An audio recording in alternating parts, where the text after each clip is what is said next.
So no joke, Spongebob Squarepants Battle for Bikini Bottom Rehydrated was one of my most anticipated games of the year.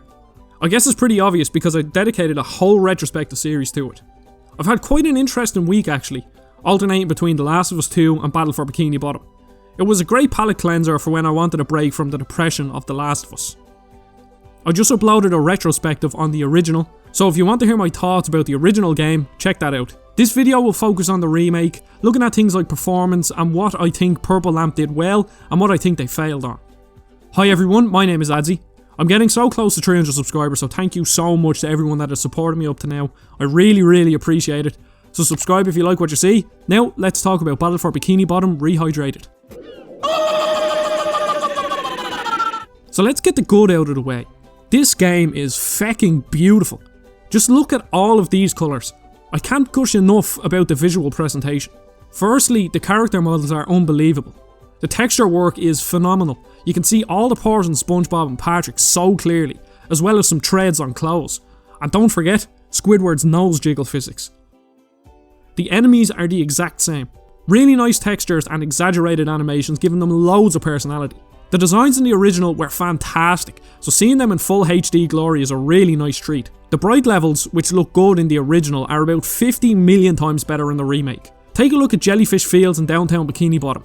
All the colours just pop, and it's such a treat to play through. The darker levels, which I didn't really like in the original, are packed to the gills with particle effects and vegetation, making them look more than just barren wastelands. If we take Kelp Forest for example, what originally was a pretty drab level is given a new lease of life with plenty more vegetation and particles to make it feel even more lively. Like the original, the 3 characters on show feel great to control. I think they've made changes to the characters, maybe their jump height or something like that. Nothing too major, but they do feel slightly different. There are 2 things that I can say are definitely improved. So the combat is a lot snappier and it feels more deliberate. Mr. Krabs' nightmare in the original was a nightmare. But in this, it wasn't a pain in the arse.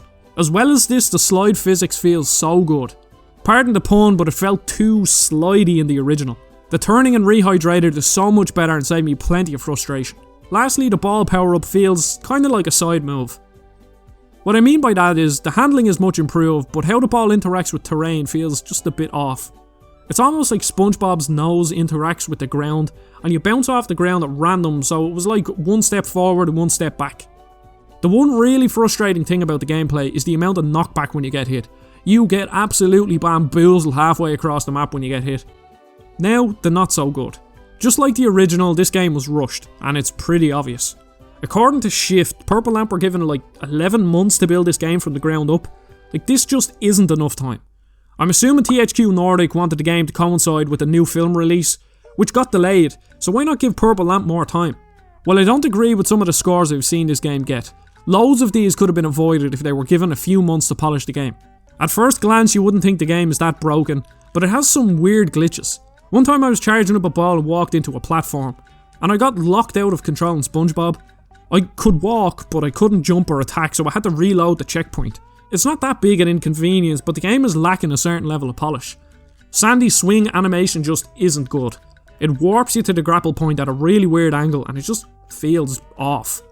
The bunchy mechanics feels very inaccurate too. It seems like I spent about 27 years trying to clear the tikis and the Space Needle. There were times where random cutscenes would start for no reason at all as well. It's a shame that they couldn't fix these things. And don't get me started on what the speedrunners have figured out. You can beat the game in like 2 minutes and 19 seconds, and this was discovered so quickly, so God knows what else they're going to find over the next coming weeks.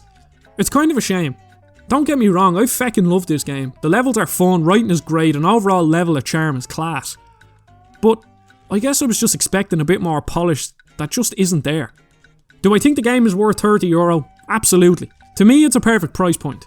It's enough that THQ will get money for it, but you won't feel hard done by paying it.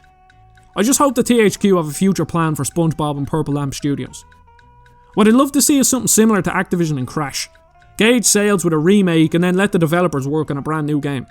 SpongeBob is still popular, so plenty of kids will buy the game just based off the license alone.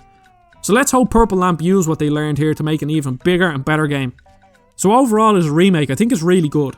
The graphics are great, it runs at a smooth 60 FPS like 99.9% of the time. and it brings the game to a new generation, and hopefully people will fall in love with it the same way many did back in 2003. Thanks for watching, everyone.